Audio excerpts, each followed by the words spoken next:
ખેડા જિલ્લામાં વધુ એક જમીન કૌભાંડ સામે આવી રહ્યું છે। વડતાલ પોલીસ મથકે રાજેન્દ્રસિંહ ગોહિલ નામના ફરિયાદીએ ફરિયાદ નોંધાવી છે। તેઓની બે જમીનમાં તેમના જ સગા દ્વારા ખોટા પુરાવાઓ ઊભા કરી જમીનના દસ્તાવેજમાં પોતાના નામ ઉમેરાવી દેવામાં આવ્યા હતા અને આ બાબતની ફરિયાદી રાજેન્દ્રસિંહને જાણ થતા તેમણે જિલ્લા કલેક્ટરની અધ્યક્ષતાવાળી એસઆઈટીને રજૂઆત કરી। એસઆઈટીએ તપાસ બાદ સમગ્ર મામલે ફરિયાદ નોંધવા હુકમ કર્યો। ત્યારે વડતાલ પોલીસે આરોપી રમેશ ગોહિલ, મીના પરમાર, હેતલ પટેલ, પરિત પટેલ અને રસિક પટેલ વિરુદ્ધ ફરિયાદ નોંધી તપાસ હાથ ધરી છે। ત્યારે આરોપીઓએ ખોટા પુરાવાના આધારે કેવી રીતે કૌભાંડ આચર્યું અને સમગ્ર મામલે કોઈ અધિકારીઓની સંડોવણી છે કે કેમ તે અંગે ચોંકાવનારા ખુલાસા સામે આવે તો નવાઈ નહીં। અમે પોલીસ સ્ટેશને અરજી દાખલ કરી, પછી એમણે એવું કહ્યું કે એવું કરો, આપણે જે એસઆઈટી જે મામલતદારી કલેક્ટર ઓફિસે શિપ બે હશે એમાં તમે દાખલ કરો। તો અમે ત્યાં આગળ અરજી આપી એટલે પૂરી તપાસ થતો છેક તપાસ થતો શિપની અંદર અમને હુકમ મળ્યો કલેક્ટર સાહેબનો કે ભાઈ તમે હવે ફરિયાદ દાખલ કરી શકો છો। તો એના આધારે અમે વડતાલ પોલીસ સ્ટેશને ફરિયાદ દાખલ કરી છે। આ કામના આરોપી છે રમેશભાઈ સોમાભાઈ ગોહિલ, મીનાબેન પૂનમભાઈ પરમાર, આ બંનેનું તથા તેમના કૌટુંબિક કાકા જે છે એમના નામ દાખલ કરવામાં આવ્યા। આ જે સમગ્ર દસ્તાવેજો ખરીદવામાં આવ્યામાં આરોપી નંબર 3 તરીકે હેતુલ પટેલ, પરિતકુમાર પટેલ અને રસિકભાઈ પારેખ 3 પણ જે છે તે લોકોએ મદદગારી કરેલી હોય। આ જે સમગ્ર પ્રકરણ છે એ બાબતે અગાઉ જે તપાસ થઈ અને તપાસ થયા બાદ આ ગુનો દાખલ કરવામાં આવેલો છે। મહેસાણા જિલ્લાના ઊંઝા તાલુકાના ખેડૂતો તીખા તમતમતા મરચાની ખેતીથી સમૃદ્ધ બન્યા છે। આ વર્ષે લીલા મરચાના સારા ભાવ મળતા ખેડૂતો ખુશખુશાલ જોવા મળ્યા। ગત વર્ષ કરતા ખેડૂતોને લીલા મરચાના બમણા ભાવ મળી રહ્યા છે।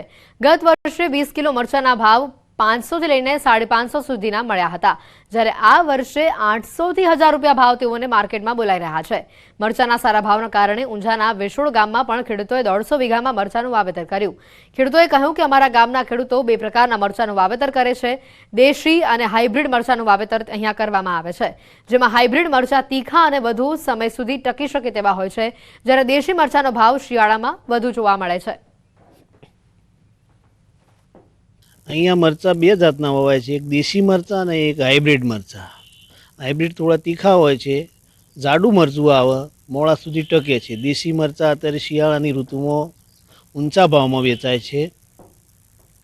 ક્યાં મોકલવામાં આવે છે મરચાં? પાટણ, સિદ્ધપુર, ડીસા, વિસનગર આ દરેક માર્કેટોમાં અમારા મરચાં જાય છે।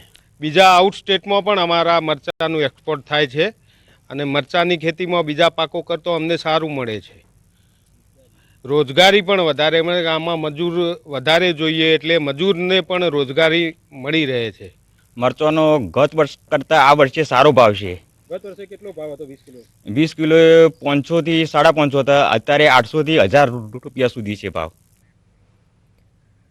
અમરેલી જિલ્લાની સહકારી મંડળીઓએ આઈટી રિટર્ન ન ભરતા કરોડોની પેનલ્ટી ફટકારવામાં આવી છે। સાવરકુંડલા તાલુકાની 5 સહકારી મંડળીઓએ ઇન્કમટેક્સ રિટર્ન ફાઇલ ન કરતા 2 થી 10 કરોડની પેનલ્ટી ફટકારવામાં આવી।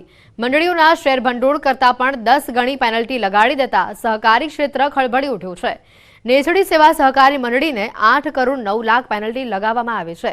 ડેડકડી સેવા સહકારી મંડળીને 8 કરોડ, પીઠવડી સેવા સહકારી મંડળીને 10 કરોડ, મઢડાને 19 લાખ, જ્યારે ભુવા સેવા સહકારી મંડળીને 2 કરોડની પેનલ્ટી લગાવવામાં આવી છે। આ સાથે જ તમામ મંડળીઓના બેંક ખાતા પણ ફ્રીઝ કરી દેવામાં આવ્યા છે, જેના કારણે ખેડૂતો ધિરાણ નથી કરી શકતા। સરકારે સહકારી મંડળીઓને ઇન્કમટેક્સમાંથી મુક્તિ આપી છે, જોકે આઈટી રિટર્ન ભરવું ફરજિયાત છે। તો બીજી બાજુ મંડળીના હિસાબ કિતાબ કરનાર મંત્રીઓ અંગ્રેજી ન જાણતા હોવાથી નોટિસનો અભ્યાસ નહોતો કર્યો, ત્યારે આ ગેરસમજણનું પરિણામ મંડળીઓને ભોગવવાનો વારો આવ્યો છે। મંડળીઓ પેનલ્ટી ન ભરે તો બહુ સ્પષ્ટ છે કે આપણે સૌરાષ્ટ્રમાં કહેવત છે ને, મોત મીઠું કર્યું, એ મંડળી અસ્તિત્વ મિટાવી દેવું પડે। કેમ કે 20% તો એમને સાંભળવાનો હક, એટલે કે અપીલ દાખલ કરવાનો હક કરવા માટે 20% રકમ ભરવાની છે। જે મંડળી 25,000 કે 20,000 પગાર આપી શકતી નથી, જે ભાડાના સામાન્ય દેશી મકાનમાં રહી છે, એ આના 20% કેમ ભરી શકે? એટલે એનો જો નિવેડો રિયલ લાઈન મુજબ ન આવે ને ઓનલાઈનમાં જ રહે તો મંડળી હોય એનું ક્લોઝ થઈ જવું પડે, અસ્તિત્વ મિટાવી દેવું પડે। તો આ તરફ દાહોદના લીંબડીમાં સફાઈ કર્મીની હડતાલ યથાવત છે. લીંબડી ગ્રામ પંચાયતના સફાઈ કર્મચારીઓના હડતાલનો 5મો દિવસ છે. સફાઈ કર્મચારીઓના આગેવાનો પંચાયતમાં રજૂઆત કરવા જતાં પંચાયતના કર્મચારીઓ તાળું મારી ત્યાંથી ફરાર થઈ ગયા. સરકારના પરિપત્ર અનુસાર લઘુત્તમ વેતન આપવાની માંગની સાથે સફાઈ કર્મચારીઓ છેલ્લા 5 દિવસથી હડતાલ પર છે. આ હડતાલના કારણે દાહોદમાં ઠેર ઠેર કચરાના ઢગલા જોવા મળી રહ્યા છે.